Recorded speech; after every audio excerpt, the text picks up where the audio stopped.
Record de longévité. Une Sud-Africaine a célébré aujourd'hui ses 118 ans, ce qui fait d'elle l'une des personnes les plus âgées au monde.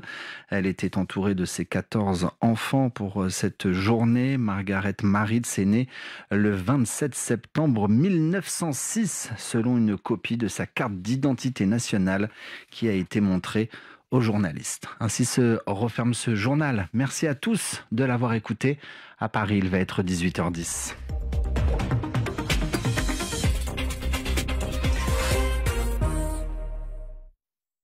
Session Lab avec Hortense Vol. Une écriture abrupte, sincère et pudique, une musique hybride, un flow au goût de la passion, la franco-ivoirienne Issa Yazouké est en Session Lab. RFI. RFI. Retrouvez Session Lab avec Hortense Vol ce dimanche à 14h10 TU sur RFI et dès maintenant en podcast en audio 3D sur toutes les plateformes. RFI et France 24 présentent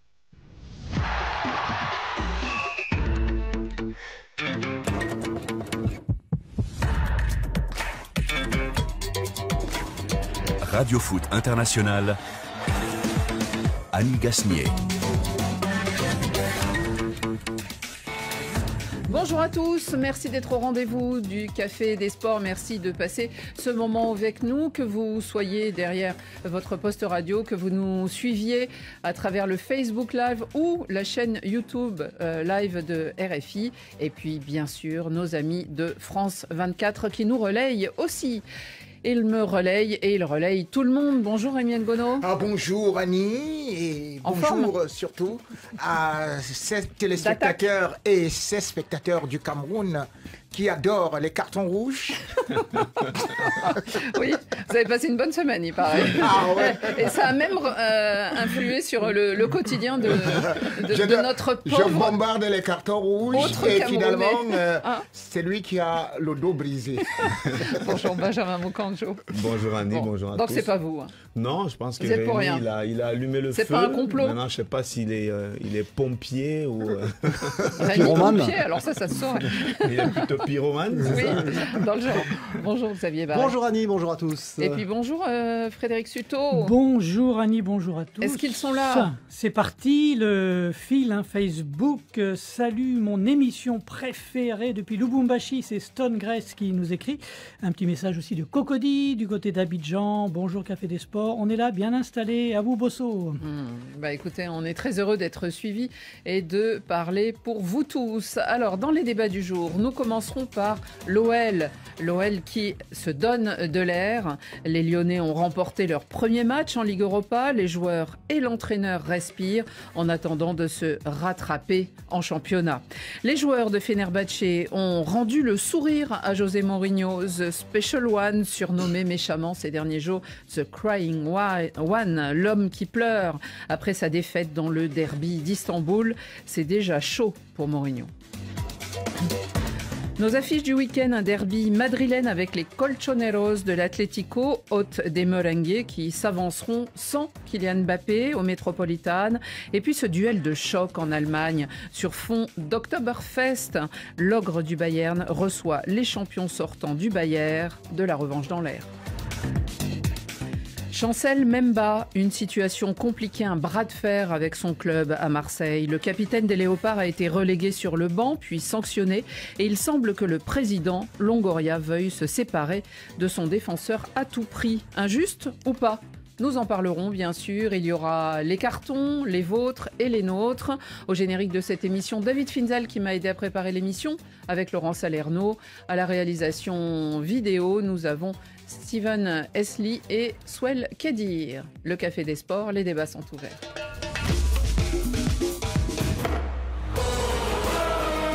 On était vraiment remonté pour gagner ce match-là. Ça nous tenait à cœur de rentrer dans la compétition de la meilleure des manières. C'est chose faite. Une victoire devant leur public, enfin c'est un peu rare. C'était le premier succès surtout sur la scène européenne de l'Olympique lyonnais. Et les joueurs étaient tout sourire hier soir à l'issue de leur match. C'était contre l'Olympiakos d'Athènes. 2-0. tout un club respire car le début de saison de l'OL est compliqué en championnat. La défaite surtout de l'Olympico face à Marseille la semaine dernière était encore sans doute dans toutes les têtes. Le bon résultat d'hier va-t-il amener du soulagement et de la sérénité, Xavier Barré, dans ce club, dans cette équipe et aussi pour l'entraîneur Pierre Sage qui était déjà un peu contesté? Évidemment, c'est un résultat hyper important. Tout le de monde savait prestige.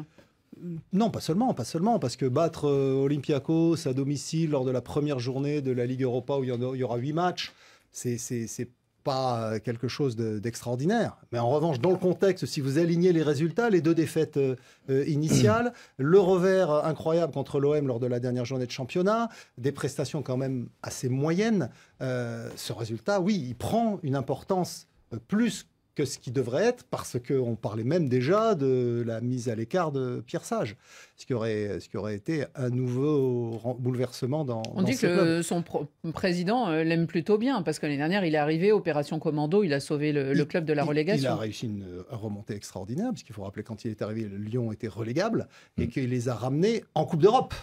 Ils se sont qualifiés à la dernière journée pour cette Ligue Europa, ce qui était assez miraculeux.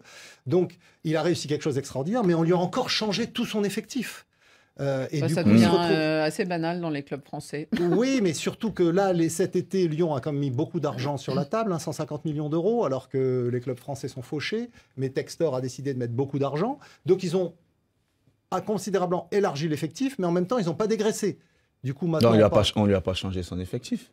On a rajouté des joueurs. Mais du coup, maintenant, il a tellement de joueurs que, et on l'a vu hier, ça a été criant. Oui, mais... il a gardé la Casette parce qu'on disait que la Casette, le capitaine, allait partir en Arabie Saoudite notamment. Finalement, il est resté. Ils ont pris Miko Tadze, qui était buteur révélé à Metz et qui est un Lyonnais, enfin qui est né à Lyon, international géorgien.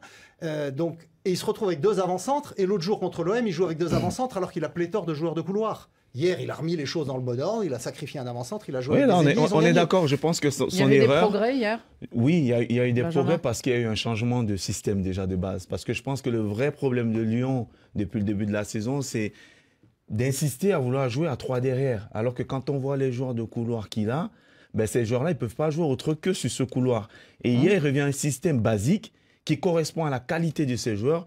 Tout de suite, on voit la différence. Xavier, tu disais tout à l'heure qu'on lui a rajouté des joueurs. Je pense que le rôle d'un entraîneur, on le sait tous ici, les entraîneurs ont besoin des effectifs pléthoriques pour pouvoir discuter toutes les compétitions. Il est là pour faire des choix. Il doit faire des choix, pas par rapport aux hommes qu'il a, mais par rapport à la performance et aux entraînements de la semaine. S'il faut mettre la Casette sur le banc parce qu'il n'a pas encore marqué depuis le début de la saison, il faut qu'il prenne ses responsabilités. Parce qu'il n'a pas fait cette médaille d'argent. Il l'a pas fait pour le moment. Oui, il n'a pas fait. Ça veut dire qu'il n'a pas osé. Il n'a pas osé parce qu'il ne veut pas avoir son capitaine contre lui, parce qu'on connaît comment ça se passe à Lyon. Il y a un groupe de joueurs qui sont tellement influents que lorsque vous êtes contre eux, il peut tout de suite vous retourner un vestiaire. Mais il a quand même osé de mettre Lopez, aujourd'hui, qui n'est même pas 2e, 3e gardien de l'effectif. Oui. Ça, il fallait le faire. Oui. Il l'a fait. C'est surtout la direction. Pour moi, il a encore des choix à faire. S'il veut améliorer son effectif, son équipe en tout cas. Rémi, ce qu'il y a dans toutes les têtes des Lyonnais, on imagine et on suppose, c'est que c'est cette saison totalement ratée l'année dernière où pendant la moitié pratiquement de la saison, ils étaient dans des places relégables où ils flirtaient avec la relégation.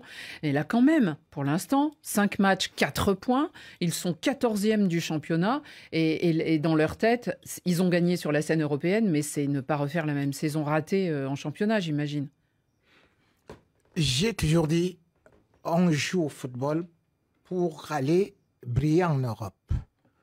On ne fait pas le championnat pour aller plutôt se faire ridiculiser en Europe. Sinon, ça ne sert à rien de se qualifier. Donc, logiquement, je prendrai d'abord le match de l'OL comme étant une fleur qui fait honneur à la France. Parce que Olympiakos, c'est vrai qu'on peut négliger, mais c'est le dernier vainqueur de la Ligue Europa Conférence. Et voir la manière avec laquelle l'Olympique lyonnais, à part peut-être quelques contre-attaques qui étaient un peu incisives du côté de l'Olympiakos, m'a maîtrisé tout le match.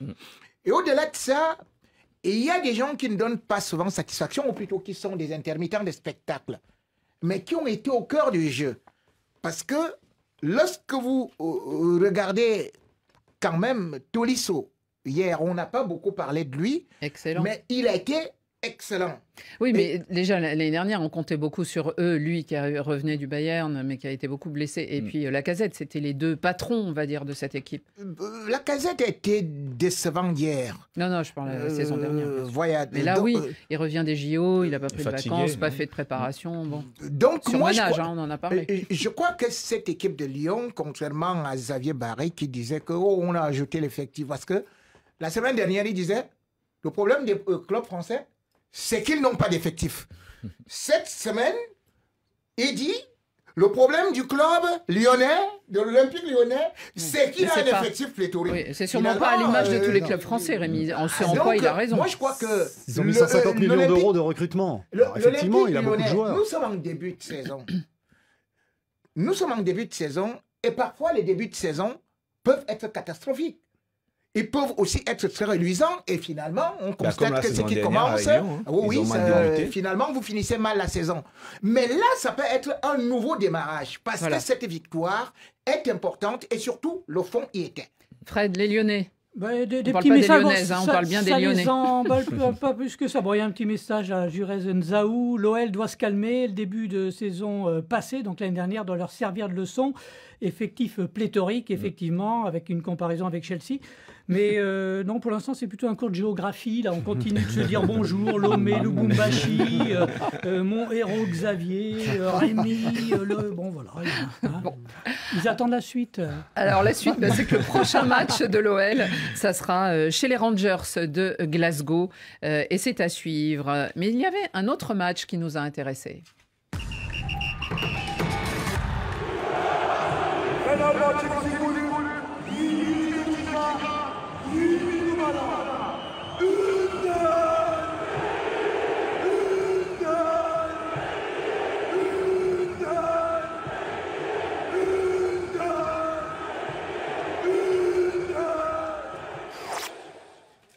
Personne ne parle turc ici, mais on a bien compris que cet ambianceur, comme on pourrait l'appeler, encourageait son équipe du Fenerbahçe, le club d'Istanbul, vainqueur hier soir sur sa pelouse, lui aussi en Ligue Europa. Et là, c'était face aux Belges de l'Union Saint-Gilles, victoire 2-1. Et pour le détail... Parce que ça va vous faire sourire, messieurs, et je suis sûr nos auditeurs aussi. 2 cartons rouges ont été distribués pendant le match, n'est-ce pas, Xavier? Oui, mais pas à la même minute. Non, un de chaque côté, mais surtout par qui? Par un arbitre français qui s'appelle Benoît Bastien. Donc, il n'y a pas que les Marseillais qui sont dans son viseur. Mais ce n'est pas le sujet de notre débat aujourd'hui. Surtout, on a revu les fossettes de José Mourinho. Un peu souriant malgré tout. Il s'est un peu forcé, on a bien vu, car son nouveau surnom, et ça lui a beaucoup déplu du côté d'Istanbul, eh bien, c'est The Crying One, c'est-à-dire le pleurnicheur numéro 1, après avoir été... la pleureuse, après avoir été le spécial, le spécial, on avait entendu The Happy One, enfin bon. Bref, le Fenerbahçe a perdu la semaine dernière, et c'est ça la pomme de discorde, ou l'aboutissement d'une discorde avec les supporters si chauds du Fenerbahçe, c'est qu'ils ont perdu à domicile le chaud derby face à Galatasaray. En plus, sur le score de 3-1, bon, Galatasaray a en plus Victor Osimhen en ce moment, alors ça a pu les aider. On peut rappeler une chose, Annie, aussi, c'est qu'ils se sont fait éliminer en préliminaire de la Ligue des Champions par Lille. Donc le début de saison du Fenerbahçe de José Mourinho, quand même. Peut-être, mais ils se sont fait éliminer. C'est un échec sur toute la ligne. Ils sont deuxièmes du championnat, mais c'est vrai que les deux matchs qui comptent, ils les ont perdus. Ils sont éliminés de la Ligue des Champions. et ils sont battus dans le derby contre Galatasaray. Le José Mourinho de Rémi Ngono est c'est déjà une catastrophe. Rémi, à vous la parole, avec votre sourire plein de sagesse, mais je sais que vous allez attaquer. Est-ce que les supporters du Fenerbahçe, on se souvient, on voit les images, pour ceux qui nous voient derrière nous, ils l'ont. Mais alors, ils sont allés le chercher à l'aéroport, un peu comme quand il avait été reçu à la Roma. Hyper enthousiaste et déjà déçu. Est-ce que c'est trop tôt? Il y a eu 6 matchs de championnat. 6 matchs de championnat et une seule défaite, 4 victoires, un match nul. Ouais, alors c'est 5 matchs, pardon. Égal, échec total. C'est même en calcul. ce monsieur était nul à l'école. Non mais Rémi, Ce n'est pas possible que quand vous faites le total des points, Ils sont où on en vous Ligue des dit Champions que... Non, on vous Ils fait sont où en comme... Ligue des Champions? Mais attendez, vous êtes en train de me parler de Ligue des Champions. Mais c'était leur objectif. Attendez. C'était leur objectif. Vous êtes en train de me parler d'un club qui n'a pas remporté des titres à domicile. C'est-à-dire que même le championnat, depuis 11 ans, et vous parlez de Ligue des Champions, c'est-à-dire que vous ne parvenez pas à remporter un championnat du village. C'était leur Et vous objectif. portez... Non, attendez. Si. L'objectif, c'est quoi? Vous C'était venez de prendre participer José à la Ligue Mourinho, des Champions. qui commence justement les entraînements à découvrir des joueurs. Vous découvrez un championnat, mais néanmoins, Rémi, vous savez il y ce a qu'il y un a... petit proverbe africain d'ailleurs qui, Non mais je qui voulais juste dit... argumenter. Il y a un petit proverbe africain qui dit Parce que... un vieil arbre transporté meurt, mais un vieil homme transplanté survit. Et pour survivre, il faut le faire des fleurs. Et c'est ce que José Mourinho est en train de redonner dans le cœur. Un derby, Galatasaray qui s'est renforcé avec qui? Vous vous rendez compte?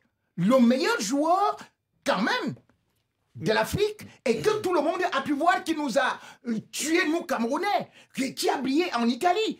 Et vous êtes en train de dire que parce qu'il a perdu contre ce club-là, alors c'est une catastrophe. J'ai rajouté ils ont été éliminés. Il a gagné en Europe. Ils ont été éliminés de la Ligue des Champions. Il vient de gagner en match de barrage. En match de barrage. Ils jouent la Ligue Europa. Il a gagné en Europe. Il a gagné en Europe. Et vous me dites que c'est un échec total. Franchement, on vient de féliciter Lyon. José a gagné. Alors, José Mourinho en Ligue Europa, oh quelle déchéance! Il a même remporté la Ligue Europa Conférence, Xavier, la première de l'histoire. On a été habitué à plus d'ambition de la part de Rémi Ngono pour José Mourinho. Benjamin, mais ton club catalan n'a même pas remporté la Coupe du Champion. Frédéric, Facebook, Olivier Unguet, The Crying One, ça lui va bien, il passe trop de temps à se plaindre, surtout quand il veut dissimuler les lacunes de son équipe. Le Mourinho de Rémi est tombé tellement bas, Lopez. Il y a quelqu'un qui se plaint sur ce plateau des pénaltys du Real. On n'en est pas là. On n'en est pas là. Plus que Xavier Barré. Ça, c'est après ça.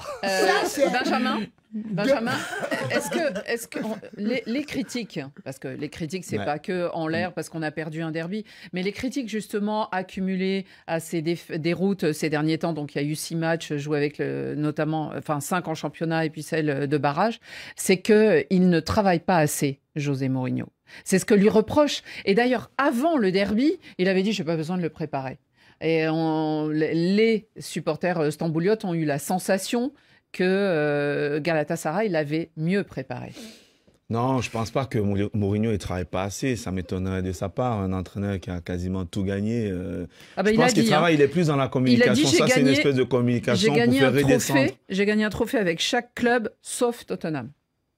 C'est ce qu'il argumente depuis qu'on le surnomme. Oui, donc ça veut dire qu'on ne gagne pas les trophées par hasard. Par hasard. Donc, que Ligue des Champions, on ne peut pas les gagner par hasard. Forcément, c'est un entraîneur qui travaille. Je crois que dans un derby, souvent, il faut faire redescendre la pression. Il faut mettre moins la pression aux joueurs. Et très souvent, c'est les entraîneurs qui les prennent.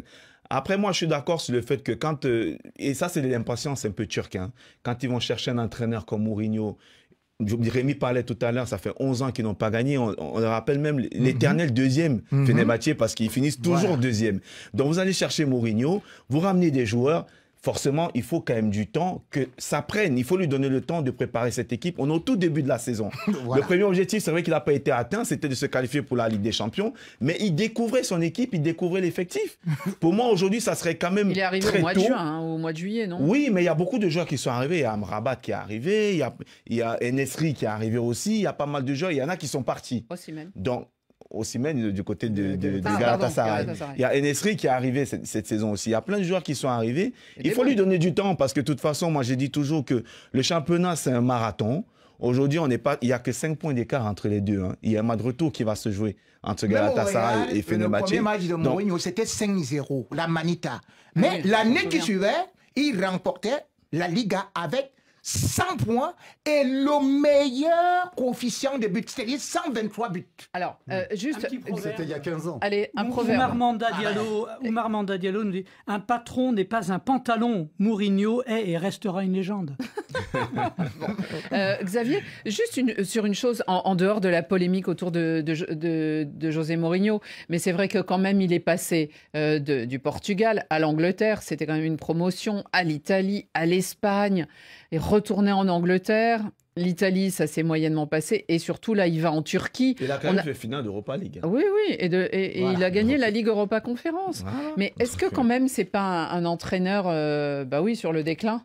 Oui, mais on peut le regretter parce que c'est vrai qu'au début des années 2000, quand il prend Chelsea notamment, il fait un travail incroyable. Bah oui. Moi, j'étais grand fan de Mourinho à cette époque. Surtout avec Porto, avec peu de Porto moyens, avant, bien sûr. Bon, à Porto, il avait quand même des moyens pour le Portugal en tout cas. Mais c'est vrai qu'il gagne la Ligue des Champions en battant Monaco en finale. Non, mais c'est bon. Après, son style de jeu, on n'est pas obligé d'être fan, c'est pas mon cas. Mais c'est vrai que c'était un vrai meneur d'hommes. Et depuis, on a le sentiment qu'il a perdu le feeling parce que toutes ses missions.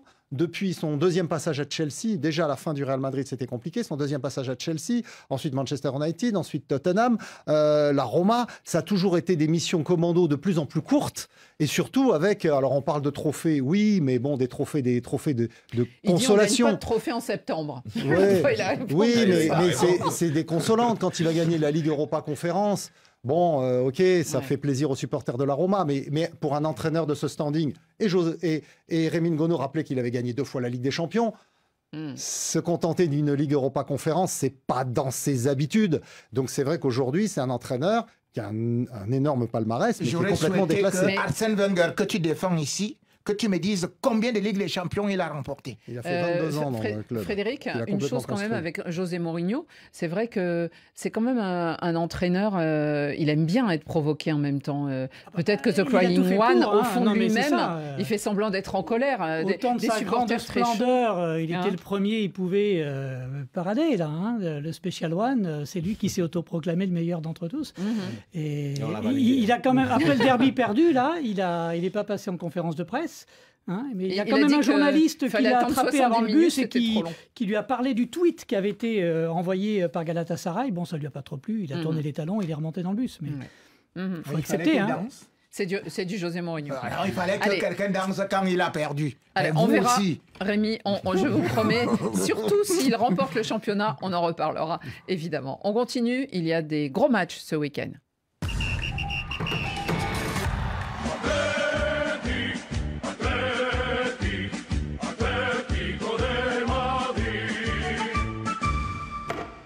Une confrontation très attendue, mais un peu ratée pour les retrouvailles qu'on avait imaginées.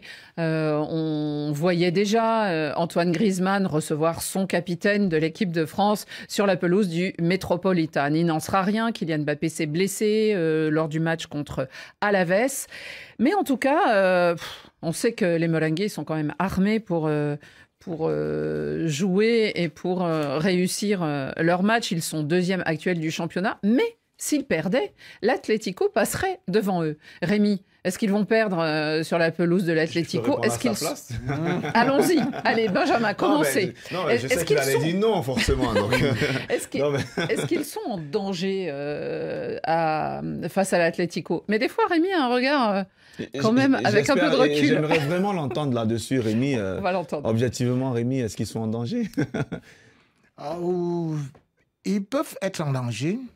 C'est normal parce que, justement, on va revenir sur un système qui n'a pas marché quand même la saison dernière. Il faut savoir que le Real Madrid est quand même sur une série de 38 matchs sans défaite en Liga et que la dernière défaite du Real remonte justement au 24 septembre 2023 et c'était contre Atlético, 3-1, où honnêtement ils nous ont dominés dans tous les secteurs.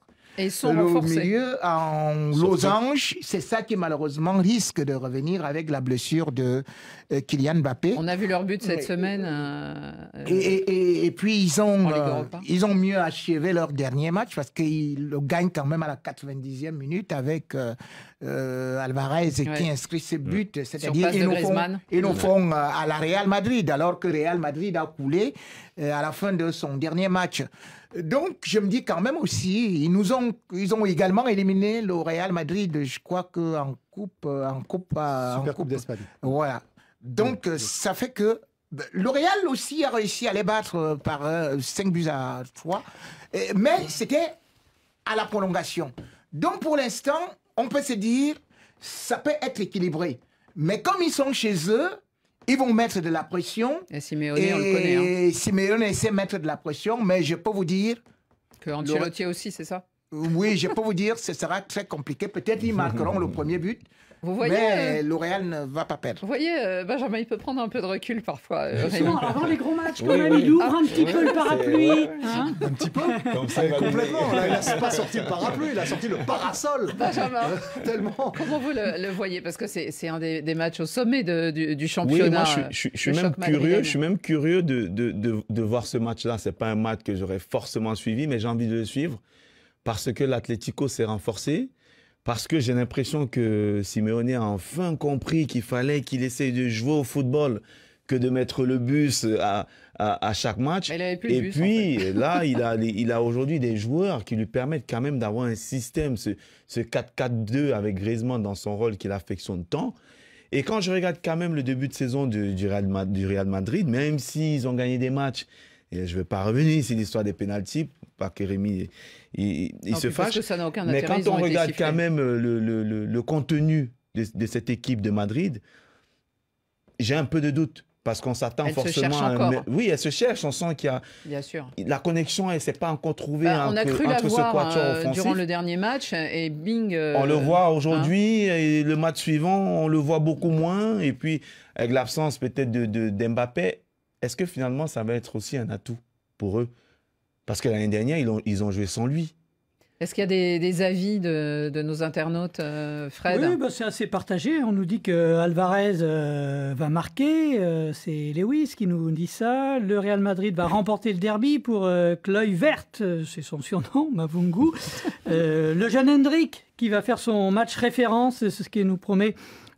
Oumar Diop. En tout cas, moi, je rappellerai que l'Atlético n'a pas perdu depuis le début du championnat, hein, comme le Real. 7 journées, il y a eu des matchs nuls, mais aucune défaite. Et ajoutez peut-être qu'il y a un club dont on ne parle pas, là, c'est quand même le FC Barcelone. 7 matchs, 7 victoires. Si le Real, qui est déjà à 4 points, venait à perdre ce match, voire même un match nul, devant, ça caracole. Hein. Exactement. Mais Rémi le disait, 38 matchs sans défaite en championnat.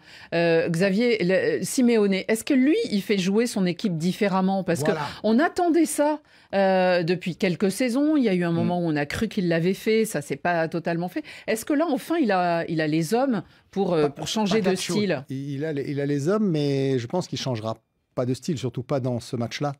Parce qu'il n'y arrive pas, en fait, à changer de style. Comme Mourinho, le naturel oui, au galop. À part que lui, il est dans le club depuis 11 ans, 12 ans maintenant, et que, en fait, c'est l'identité du club. C'est la hargne, c'est ça. Voilà, c'est cette grinta qui transmet à ses joueurs avec ce schéma de jeu. Alors effectivement, il a des joueurs offensifs en nombre dans son effectif, mais il en aligne jamais plus de 2. Ou alors vraiment en fin de match, quand ils sont menés, qu'il faut courir après le score, il s'appuie toujours sur ce système. C'est bien dommage. Hein. C'est un peu dommage, effectivement. Maintenant, ça leur permet d'être... Alvarez, il a préféré jouer dans ce système-là que de rester sur le banc à City. Donc, oui, et puis quand on regarde un peu quand ils ont marqué leur but, en plus, ils continuent de marquer parfois dans les dernières minutes. C'était le cas contre le Celta à Vigo cette semaine. Ça a été le cas l'autre jour contre Leipzig en Ligue des Champions. Ils marquent pareil à la toute dernière minute. C'est quoi alors, le Simeone Ora à Bilbao, ils gagnent avec un but d'Angel Correa à 90+2. Donc ça fait au moins 3 victoires obtenues dans les arrêts de jeu ou à la toute dernière minute. Donc il y a toujours cette espèce d'esprit de combativité incroyable. Et effectivement, comme le rappelait Rémi Ngono, là je suis d'accord avec lui, les deux dernières défaites du Real en championnat, donc c'était contre l'Atlético, effectivement, il y a un an, et puis c'était en coupe, effectivement, pas en Supercoupe, au mois de janvier dernier, 4-2 après prolongation, en Coupe du Roi. Donc du coup, c'est vraiment l'équipe qui a le jeu pour faire chuter le Real Madrid, comme c'est en plus dans un derby, je pense qu'ils vont pas s'en priver s'ils le peuvent. Et ça sera sûrement un match qui nous intéressera beaucoup, non seulement avant, pendant, mais aussi après. On continue parce qu'il y a un choc aussi énorme, et ça sera du côté de Munich.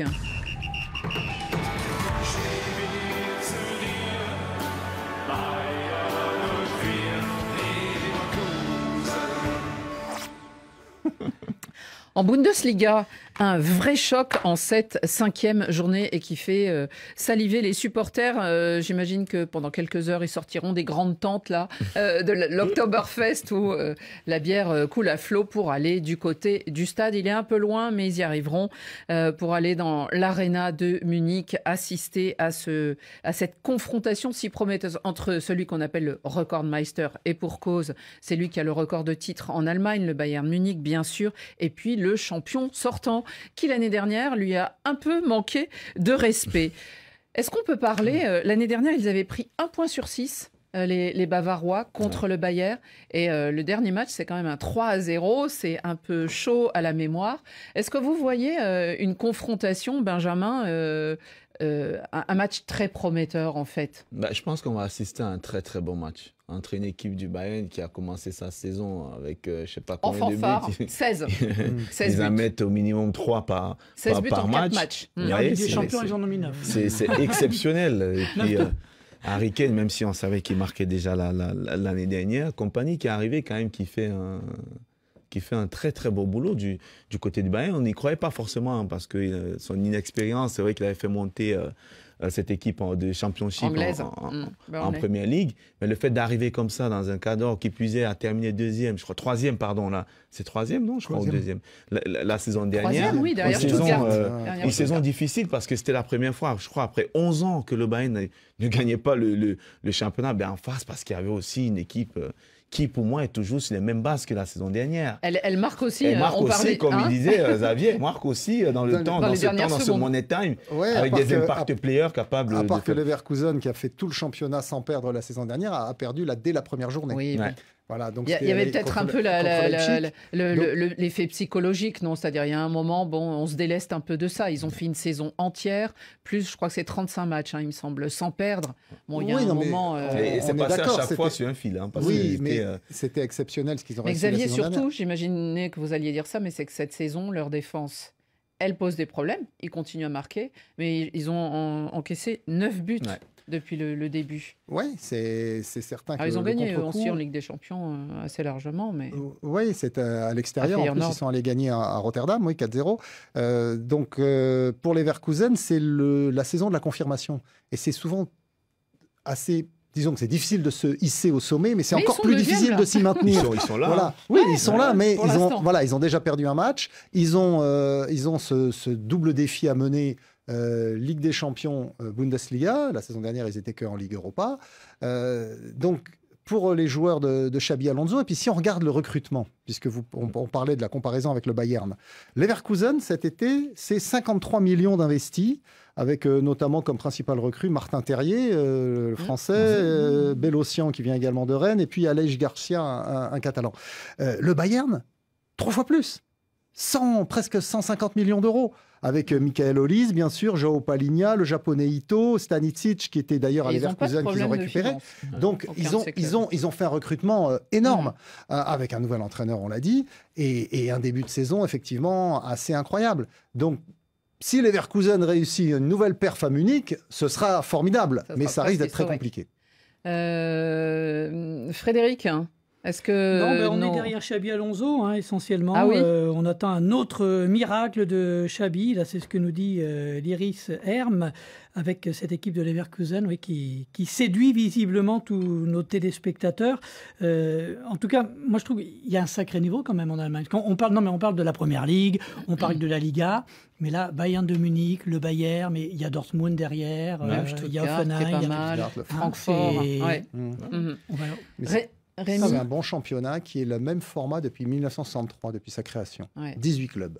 Ils sont passés à 20 que 2 fois au moment de la réunification. Et ils ont surtout un système de financement qui est très intéressant. 51% des actions du club doivent être détenues par des Allemands. Donc exactement. Ça les met à l'abri des raids des investisseurs étrangers qui veulent se faire un coup de pub.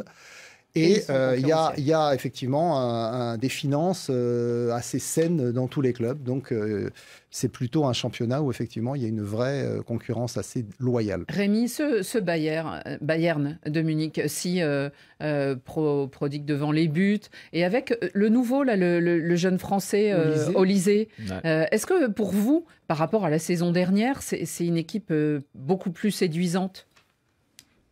À part le premier match où ils ont eu des difficultés, ils ont déroulé pratiquement. C'est vrai que on dira que,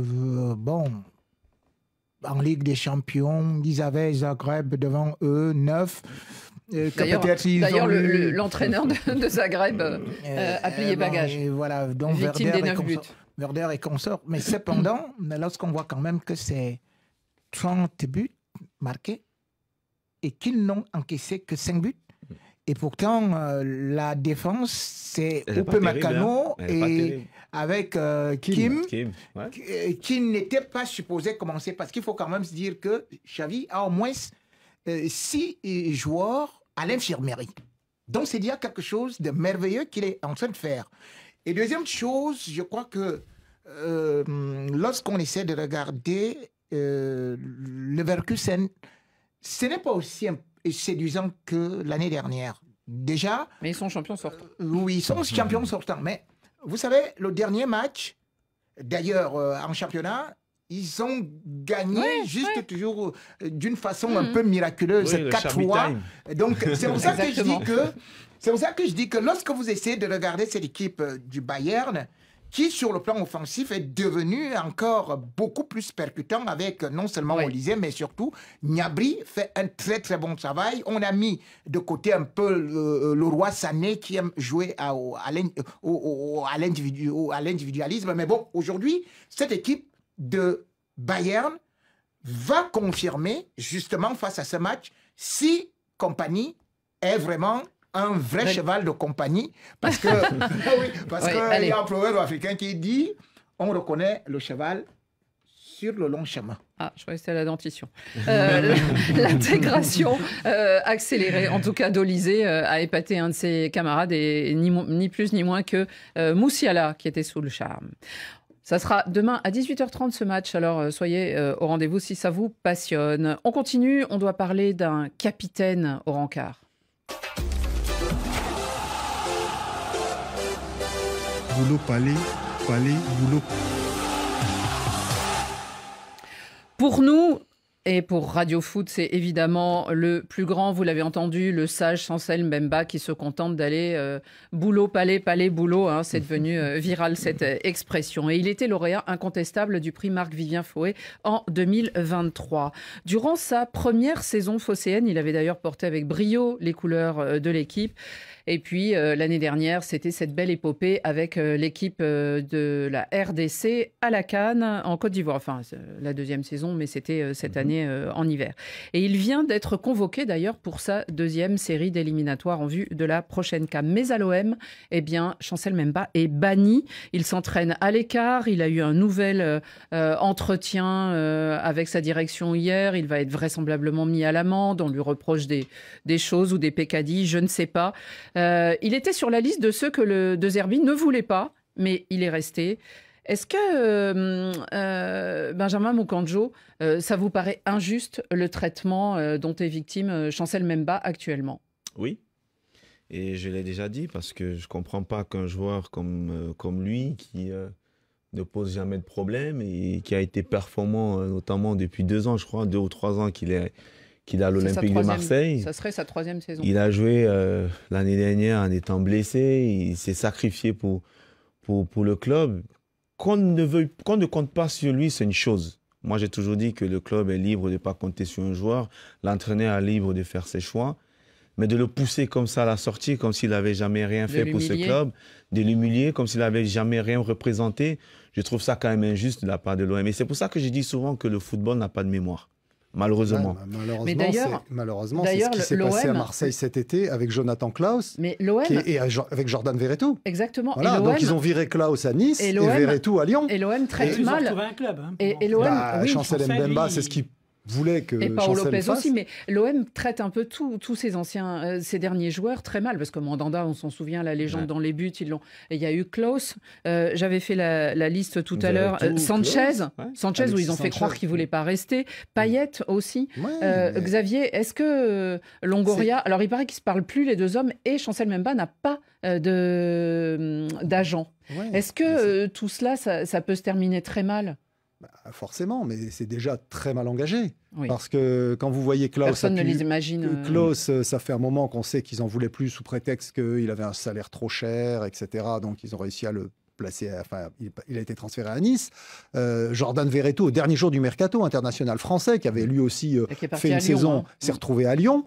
Et Chancel Mbemba, il n'a pas su rebondir, ou il n'a peut-être pas compris les messages. On sait qu'à Marseille, quand on veut plus de vous, il faut déguerpir. Il faut fuir. Et on ridiculise les gens, parce que Klaus, par exemple, il y a perdu des plumes quand même. Bien sûr. Et lui c'est un garçon... pris par Vivien Foé, qui a effectivement son intégrité, ses convictions, et il se heurte aux réalités du monde marseillais, qui est un univers un peu à part en France. Rémi, qu'est-ce que vous diriez au sujet de Chancel Mbemba? Il y a beaucoup de messages sur Twitter quand il y a des articles qui le concernent, et beaucoup de gens qui disent courage capot, victime d'ingratitude. Et ces dernières heures, on a eu sur le site RFI, je vous invite à lire l'article signé Ndia Sessambe sur Afrique Foot, Claude Leroy, qui dit mais c'est invraisemblable ce qui lui arrive. Et c'est lui qui l'a découvert, qui l'a convoqué en équipe nationale. L'ingratitude fait partie de l'ADN de l'OM. Rappelez-vous d'ailleurs que sur le plan financier... De Longoria peut-être avant Longoria, rappelez-vous comment Pape Diouf, qui a fait que les finances deviennent saines dans ce club, a été mis à la touche. Et quand vous essayez de regarder d'ailleurs, même la saison dernière, mais c'est le club qui a viré 4, qui a eu 4 entraîneurs pour une seule saison. Et même l'entraîneur, même le président, Longoria, qui a appelé justement Mbemba, c'est lui qui a appelé au téléphone. Pardon, je te supplie de venir. Lui-même l'année dernière, il a fui le club.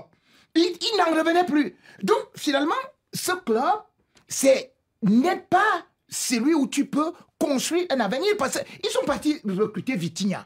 Vous vous rappelez à 32 millions. Mais finalement... ils ont dit à Vitinha, non, tu es le plus gros flop. Vous avez vu ce qu'ils ont fait d'Aubameyang jusqu'à ce qu'il puisse se rattraper. Donc, je crois que Chancel Mbemba savait dans quel endroit il allait. Comme le dit un proverbe africain, quand on est sous les nuages, il faut s'attendre à la pluie. Et en plus, c'est un club, signalons-le quand même, et nos auditeurs le savent, qui est très populaire en Afrique, justement parce que... Ils sont en train de perdre beaucoup de supporters en Afrique. Là, hein. Non, mais du côté, notamment de la RDC, ça réagit un peu partout, forcément. Ça me fend le cœur, nous dit Adolphe, Barak Didon, Chancel Mbemba, même sans compétition, il sera toujours notre capitaine. Et d'ailleurs, les 2 derniers matchs de la RDC, il était phénoménal. Exactement. Et ça a été deux victoires. Et dans l'article de Ndia Sessambe, vous découvrirez que certains supporters de l'OM en RDC ont décidé d'abandonner les réseaux sociaux qui appartiennent à l'OM. C'est peut-être un désamour et c'est dommage. Tous les Sénégalais aussi qui ont été renvoyés ces dernières heures. Mais bon, Marseille, tous les ans, en ce moment, c'est la machine à laver. C'est particulier. On se fatigue de le dire. Allez. La dernière session de cette émission, c'est bien sûr les cartons. Carton jaune. Un carton là. Qui sort un carton jaune. Ouh là là là là, carton rouge. Carton rouge. Dans la confusion. Carton vert. Extraordinaire. Rien à dire. Et vous allez voir, je suis très heureuse parce que les femmes se sont mobilisées cette semaine. Elles ont entendu mon appel désespéré et David Finzel les a repérées. Coucou Café des Sports, c'est Josenga depuis Douala au Cameroun et mon carton il est jaune, il s'adresse à Raphaël Varane qui a décidé de raccrocher les crampons à 31 ans. Alors monsieur propre de la Maison Blanche, ciao l'artiste, tu vas manquer. Salut Café des Sports, c'est Jovey Mwando, je suis au Congo Brazzaville, mon carton il est vert. Je donne un carton vert à Maké Olysée pour sa performance face à Werder de Brême. Il a fait un doublé et délivré 2 passes décisives. Je pense qu'il commence bien avec son nouveau club. Maké Olysée, je donne un carton vert et bon Café des Sports. Salut Radio Foot. Boubacar Z Zouboui Bamako, Mali. Carton vert à Djoliba Athletic Club de Bamako. Pour la première fois, un club malien accède à la phase de poule de la Ligue des champions africaine. Bravo, c'est historique. À jamais les premiers. Salut Radio Foot International. C'est Tanjo depuis Yaoundé. Mon carton est vert. Je dis carton vert pour Olympique de Kondobia, qui a battu Olympique de la Crasette avec 10 contre 11. Bravo, félicitations à l'OM. Bonsoir, Café des Sports. Moi, c'est Baldé Mamadou Adama depuis Conakry. Aujourd'hui, j'adresse un carton vert à Ryan Cherki. qui nous a livré un excellent match hier avec l'Olympique de Lyonnais. Peut-être qu'on assiste à la renaissance d'un joueur exceptionnel. Bonjour, le Café des Sports. Moi, c'est Cissé Le Séni. Je vous appelle de Côte d'Ivoire, précisément à Abidjan. Mon carton, il est vert. Je donne à l'entraîneur de Chelsea, Enzo Maresca, pour son travail époustouflant. Maintenant, nous, les supporters de Chelsea, on commence à avoir le sourire. Ciao, ciao. Salut Rémi Ngono, c'est Mariam depuis Sénégal, le pays de la Tiranga. Mon carton, il est vert à Mbappé pour son magnifique but marqué qui a fait trembler le Bernabéu. À la Madrid. Merci. Je m'appelle Nzeimana Germaine, je viens du Burundi. Je suis une femme, donc Annie Gassier, nous sommes là. J'aimerais aussi donner mon carton rouge pour les supporters de l'Atlético Madrid. Ils se sont organisés pour que les supporters de l'Atlético viennent avec les masques pour insulter Vinicius Junior, le Brésilien du Real Madrid. C'est vraiment désolant. Donc mon carton est rouge pour les supporters de l'Atlético Madrid et pour les autorités, y compris le maire de Madrid. Ciao, ciao, bonne émission à tous. Bonsoir, Radio Foot International, c'est Samonoy depuis Dakar au Sénégal. Je donne un carton rouge, très rouge, à la FIFA, aux instances du football mondial. Nous sommes en train de perdre nos meilleurs joueurs sur blessure parce qu'il y a trop de matchs. Trop de football risque de tuer le football. Carton rouge à la FIFA et non à cette pléthore de rencontres. Moi, c'est je vous appelle de Londres. Et puis, en ce moment, il y a Arsenal qui joue contre Botti pour Cabra Cup. Et puis, on mène 5-1 à quelques minutes de la fin du temps réglementaire. Et je donne carton vert à toute l'équipe d'Arsenal pour tout leur parcours cette semaine. Bravo, merci et puis bonne émission. Voilà, en tête derrière moi. Bonjour Radio Foot International, c'est Diallo Mohamed Salou depuis Tripoli. Je donne un carton rouge à Benjamin Moukandjo de l'avoir dit que la semaine dernière qu'il ne voyait pas Arsenal gagner contre Man City. C'est vrai qu'on n'a pas gagné, ils ont égalisé le but à la dernière minute. Mais j'ai vu certains citizens célébrer cette match nulle comme s'ils ont remporté la Ligue des Champions. Merci Benjamin, continue toujours à dire ça. Bon, Benjamin, vous avez vu, vous avez été mis à l'amende. Mais ils n'ont pas gagné. Ben non, ils n'ont pas gagné. Tu as dit que si tu allais dérouler. Et d'ailleurs, Arsenal considère que c'est une défaite finalement, de ne pas avoir conservé le résultat. Ouais, Benjamin, Georges, vous avez aimé. Oui, je vais remplacer son rouge par du vert. C'est vrai qu'on a un auditeur qui l'a déjà dit, mais moi je vais surtout parler de ces joueurs aujourd'hui qui ont pris position, qui sont allés vers la presse et dénoncer, comme on dit, notre auditeur disait tout à l'heure, le trop de matchs. On veut du spectacle, on veut du beau jeu, mais pour avoir du beau jeu, il faut réduire le nombre de matchs. On a vu l'Euro, on n'a pas été de haut niveau parce que ces joueurs-là, ils étaient fatigués. À un moment donné, il faut que les instances prennent conscience qu'il ne suffit pas uniquement, l'argent ne compte pas, mais la santé des joueurs. Allez leur dire, hein, Benjamin, s'il vous plaît. J'espère, Annie, qu'on aura un débat là-dessus et que le message sera passé parce qu'on ne pense pas aux joueurs dans ces moments-là, on pense uniquement à se remplir des poches. Et le symbole, c'est Rodri qui avait tiré la sonnette d'alarme avant et qui s'est blessé ensuite. Rémi, votre carton, il est vert, c'est chouette. Très vert, mais il risque d'être sa mère après. Vert aux autorités ivoiriennes et particulièrement au gouvernement parce que le Premier ministre de la Côte d'Ivoire vient d'annoncer que 5 pays ont sollicité les stades de Côte d'Ivoire pour leur rencontre à domicile et qu'il y a même un 6e qui peut être le Ghana. Lorsqu'on essaie donc de regarder avec la dernière fenêtre, ça fait déjà 9 nations différentes, dont les stades de la Côte d'Ivoire sont homologués, sont bien entretenus, contrairement pas les nôtres, hein. Aux nôtres. Par exemple, le stade Paul Biya, dont la première pierre a été posée en 2008, qui n'est pas homologué, qui n'est même pas encore achevé, et vous vous rendez compte, on ne peut pas accueillir, on ne sait même pas si les Lions eux-mêmes doivent maintenant jouer encore sur le stade. Comme le dit un proverbe africain, un bon arbre peut loger 1000 oiseaux, mais un mauvais arbre sec n'est que l'abri des termites. Xavier ? Oui, rapidement, vous savez qui était le premier club français à réaliser le doublé Coupe Championnat ? Eh bien, c'était le FC 7. Ouais, c'était pas l'OM, c'était pas le PSG qui n'existait pas, c'était pas Reims, c'était le FC 7 en 1935. Et le FC 7 vient de disparaître, oui, avec 900 000, malgré 900 000 euros de subventions distribuées par le maire et différentes collectivités territoriales, des mauvais choix, alors qu'il était en D2 il y a en 2006. Il vient de disparaître. Et tout ça avec l'argent du contribuable qui a été gaspillé. C'est honteux que des dirigeants sportifs et politiques aient mené à cette regrettable situation. Frédéric Sutot, je suis désolé, vous n'avez pas le temps. Oui, non, les filles du PSG, éliminées en Ligue des Champions, c'est un carton jaune. Hein. Je veux juste saluer tous les participants de la Maracane. Bravo, la Coupe du Monde du foot Maracana qui commence dès ce soir. On en parle beaucoup sur l'antenne de RFI. Merci à tous et bon week-end.